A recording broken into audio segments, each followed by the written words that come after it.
Assalamualaikum Bu Khofifah. Assalamualaikum warahmatullahi wabarakatuh, Mbak Zakia. Bu Khofifah, apa kabar ya? Bu Khofifah, sebagai gubernur sebuah provinsi besar di Indonesia, Baik, Anda tentu ini sudah menjadi inspirasi bagi banyak kaum perempuan bahwa karir ini bisa diraih oleh siapa saja. Nah, menurut Anda bagaimana seharusnya perempuan-perempuan Indonesia ini, apa yang harus dilakukan agar mereka bisa meraih apapun cita-cita mereka? Simple sebetulnya, be yourself and do the best.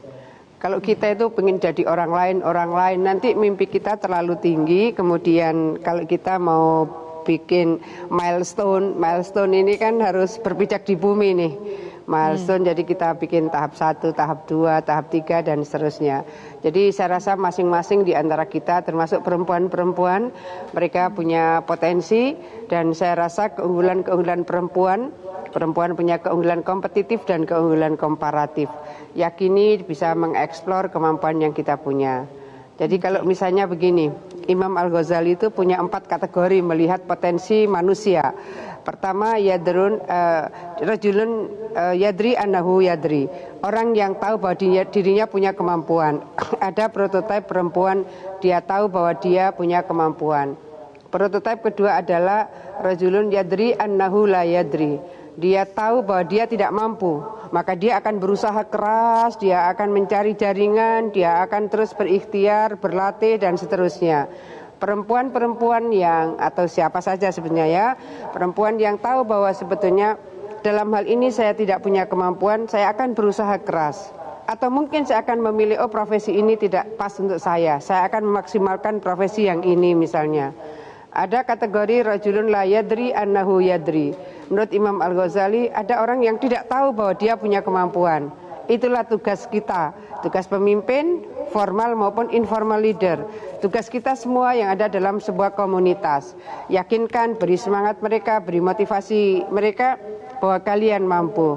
Nah, posisi seperti ini biasanya kenali oleh mereka yang relatif masih mau berorganisasi, relatif masih mau bersama-sama dengan komunitas lain, sehingga dari komunitas itulah baru kenali bahwa ternyata, oh iya, ternyata saya bisa ya, ternyata saya punya kemampuan ya, tapi dia tidak mengenali kemampuan itu sebelumnya.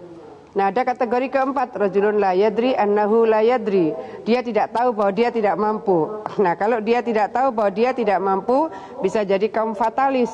Nah, oleh karena itu kembali berada pada satu komunitas menjadi penting. Kenapa ya teman saya di era pandemi Covid dia tetap bisa produktif.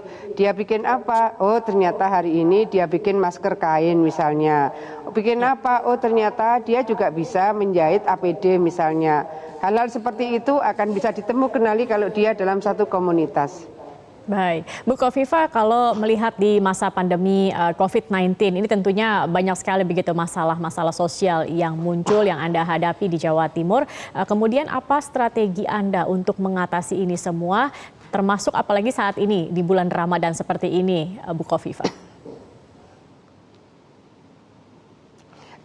Dari awal sebetulnya kalau secara nasional itu kan temanya bersatu melawan COVID.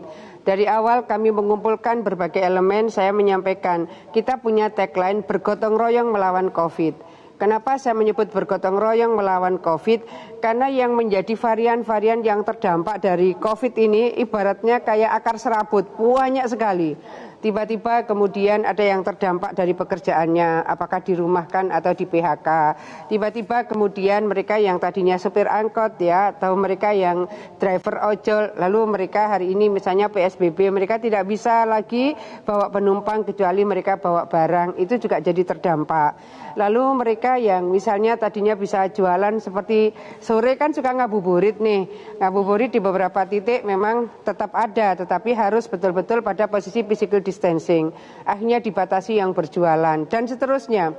Mereka-mereka yang terdampak secara ekonomi ini ada yang kemudian mengambil inovasi-inovasi dan kreativitas baru, tapi tidak banyak juga yang ternyata terdampaknya menjadi parah. Karena apa?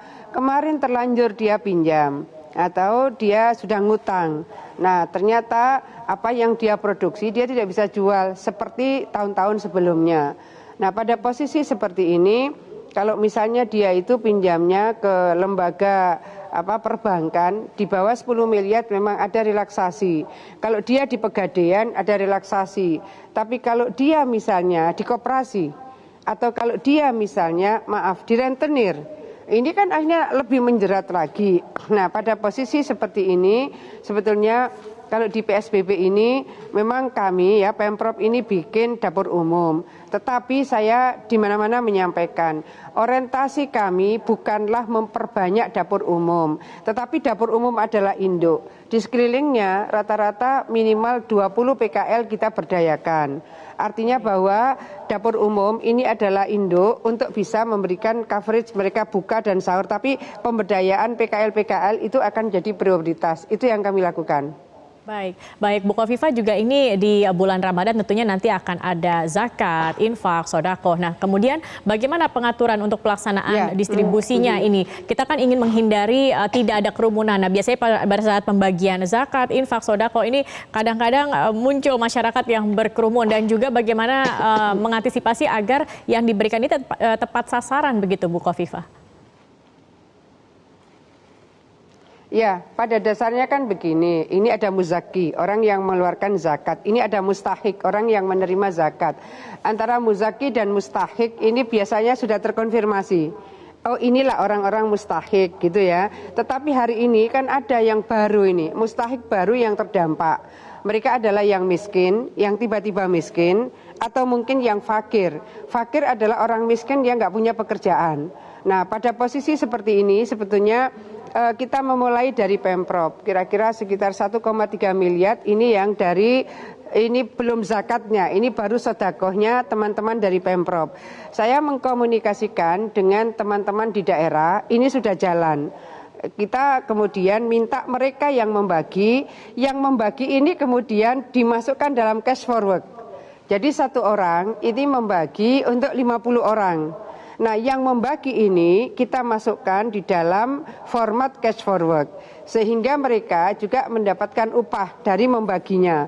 Kita sebetulnya memulai sudah dari Maret ini, sehingga kita bisa memberdayakan mereka yang terdampak dari pekerjaan.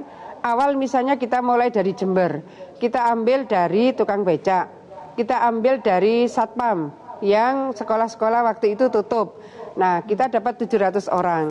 Mereka inilah yang kemudian waktu itu membagi sedekah. Kita belum sampai kepada membagi zakat. Tapi cash forward sampai sekarang jalan. Jadi sudah mungkin ada, kalau sekarang mungkin 25 ribuan ya cash forward. Ini akan terus berjalan untuk bisa membagi zakat ke depan. Jadi kalau bisa di format dengan cash forward, saya rasa ini win-win. Baik, Bu Kofifa, ini juga terkait dengan saat ini kita semua tengah berduka begitu dengan meninggalnya musisi Didi Kempot yang juga banyak mendukung kampanye pencegahan COVID-19 melalui karya-karyanya, dan juga almarhum akan dimakamkan di Kabupaten Ngawi, Jawa Timur begitu. Apa kesan-kesan dari Ibu Kofifa terhadap mendiang Didi Kempot baik secara pribadi maupun juga karya-karyanya? Ya, saya mungkin Februari ya sempat bertemu, yang saya unggah di IG pada pagi hari ini. Tentu kami semua berduka, mudah-mudahan seluruh amalnya diterima Allah, khilafnya diampuni oleh Allah, dan mudah-mudahan Lord Didi dipanggil dalam keadaan husnul khotimah. Saya rasa beliau seorang transformator, jadi bagaimana beliau mengisi kekosongan musik gitu, dengan musik yang kemudian bisa menjadikan seluruh elemen yang milenial juga happy, anak-anak juga bisa mengikuti, yang apalagi yang pecinta keroncong. Pecinta keroncong bisa mengikuti. Ini kan sesuatu yang menurut saya masuk dalam format out of the box. Jadi seorang Didi Kempot menurut saya adalah musisi out of the box, dan di akhir hayatnya amalnya sangat banyak sekali. Dia juga bikin konser from home misalnya, dan dia juga dedikasikan itu antara lain untuk COVID. Dia juga bersukacita memberikan satu statement misalnya jangan pulang kampung dan seterusnya. Jadi saya rasa amal beliau cukup banyak, dan beliau dipanggil dalam bulan Ramadan. Mudah-mudahan semua akan mengantarkan beliau dalam keadaan husnul khotimah. Selamat jalan Lord Didi. Amin, amin. Baik, terima kasih Ibu Kofifa Indar Parawansa, Gubernur Jawa Timur, sudah bergabung bersama kami dalam Ramadan with Newsmaker.